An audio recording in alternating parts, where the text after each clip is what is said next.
네, 그럼 잠시 전문가인 공하성 경일대 소방방재학과 교수님과 전화 연결해 보겠습니다. 네, 교수님 나와 계십니까? 네, 공화성입니다. 네, 안녕하십니까? 네, 아직 정확한 화재 원인이 밝혀지지는 않았지만 이 지하 주차장이 발화 원인으로 이제 추정이 되고 있습니다. 그런데 어떻게 이렇게 빠른 시간 내에 이렇게 화재가 위층까지 번졌다고 보십니까? 지하 주차장과 연결된 계단이라든가 엘리베이터를 통해서 화재나 유독가스가 쉽게 이동할 수가 있거든요. 그렇게 되면 굴뚝 효과에 의해서 쉽게 전층으로 화재가 확산될 수가 있습니다. 예. 네, 그런 거군요. 보도를 통해 보셨겠지만 지금 16명이나 되는 많은 사람들이 사망한 것으로 알려지고 있는데요. 요즘 지어진 건물이라면 스프링클러 같은 방제 시설이 있을 텐데 이렇게 피해가 컸던 이유는 뭐라고 보십니까? 네, 화재 경보 설비나 스프링클러가 설치되어 있는지는 확인해 볼 필요가 있고요. 반드시 모든 건물에 스프링클러가 설치돼야 된다는 그런 규정은 아직까지는 없습니다. 그래서 그 기준을 한번 살펴봐야 되겠고요. 또한 이런 소방 시설이 설치되어 있다고 하더라도 평상시 유지 관리를 잘하지 못하면 제때 동작을 못하게 돼서 일단 화재가 한번 번지게 되면 걷잡을 수 없게 되고요. 그때 발생하는 유독가스는 한 모금만 마셔도 인체에 치명타를 가할 수가 있습니다. 예. 예. 그래서 네. 이렇게 피해가 컸던 거군요.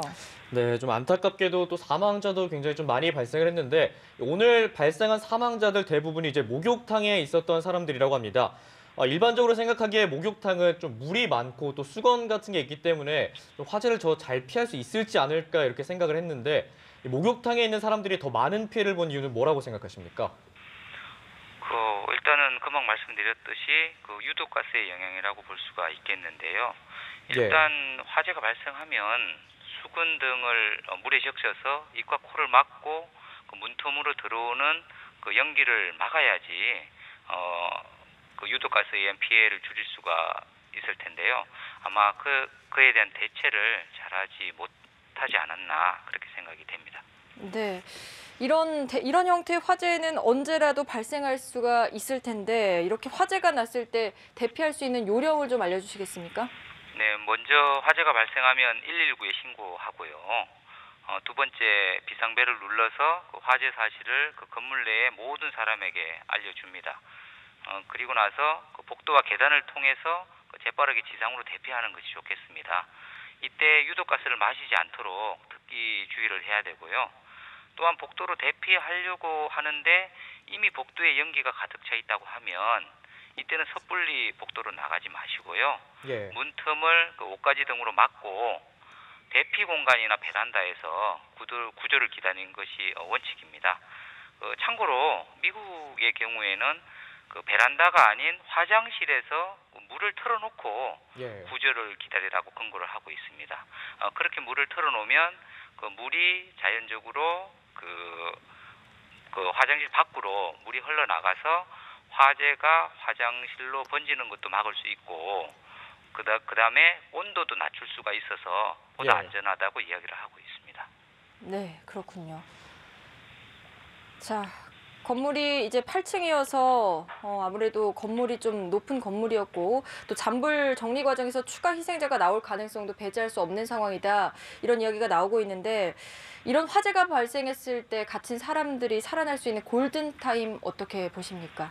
네, 그것은 유독가스로부터 얼마나 안전한 장소에 있느냐에 따라서 골든타임은 많이 다를 것이라고 생각이 됩니다. 통계에 의하면은 일반적으로 가장 위험한 층은 화재가 발생한 층이 아니고 화재가 발생한 바로 위층, 그러니까 유독가스가 바로 위층으로 먼저 번지기 때문에 바로 위층이 가장 위험하다 이렇게 말을 하고 있습니다.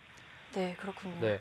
네, 아까 말씀드렸다시피 이 화재가 발생했을 때는 이제 유독가스에 의한 사망이 또 굉장히 많다고 말씀을 하셨는데 이 화재 시에 유독가스를 최대한 덜 흡입하기 위해서는 어떠한 요령이 있겠습니까? 기본적으로 물수건으로 입과 코를 막는 것이 가장 효과적이라고 볼 수가 있는데요. 예. 좀 더 좋은 방법이 있다고 하면 요즘에는 휴대하기 간편한 방독면들이 많이 개발되고 있습니다. 이런 방독면을 평상시에 몸에 지니고 다닌다고 하면 유독가스로부터 보다 안전하게 자신을 지킬 수가 있겠습니다. 네. 네. 겨울철 화재에 대한 경각심 다시 한번 일깨워준 사고라고 볼 수도 있겠는데요. 가정은 물론이고 또 이런 대형 시설에서 화재가 나면 정말 문제가 많을 텐데 다중 이용 시설에서 화재 예방을 위해서 좀 유의할 점이 있다면 어떤 게 있을까요? 예, 요즘 겨울철이다 보니까 다중이용 시설에서도 그 난방기구를 많이 사용하게 됩니다. 난방기구는 사용하지 않을 때는 전기 코드를 뽑으시고요.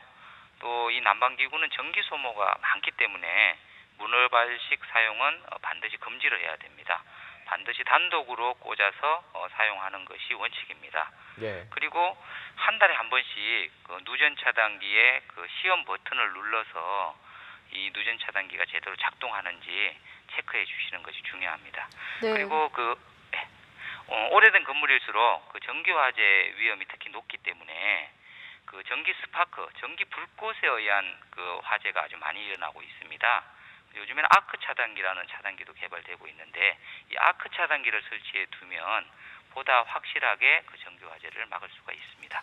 네, 그리고 아까 잠시 말씀해 주셨는데 이런 대형 건물이라도 스프링클러가 설치가 의무가 아니라고 하셨나요? 그렇습니다. 그 건물 기준 연면적이라든가 층수에 따라서 그리고 건물 그 지어지는 시점에 따라서 연도에 따라서 그 스프링클러의 설치 대상이 각각 달라집니다. 네, 예, 그러면 교수님. 네, 네. 관련 법령이 제정이 좀 필요하다고 보시나요? 그렇습니다. 특별히 예. 한 가지 문제가 우리가 어떤 재난이 발생했을 때 법을 항상 강화해서 스프링클러를 설치하도록 법이 강화가 되고 있는데 그 이전에 지어진 건물은 소급 적용되지 않아서 그 법의 사각지대에 놓인 경우가 상당히 많이 있습니다. 그래서 네. 오래된 건물이라고 하더라도 어떤 문제가 발생되면 스프링클러라든가 이런 안전 설비를 설치할 수 있도록 이런 규정을 마련하는 것도 필요하겠습니다. 네, 네. 오늘 말씀 잘 들었습니다. 지금까지 공화성 소방방재학과 교수와 함께했습니다. 오늘 말씀 고맙습니다. 네.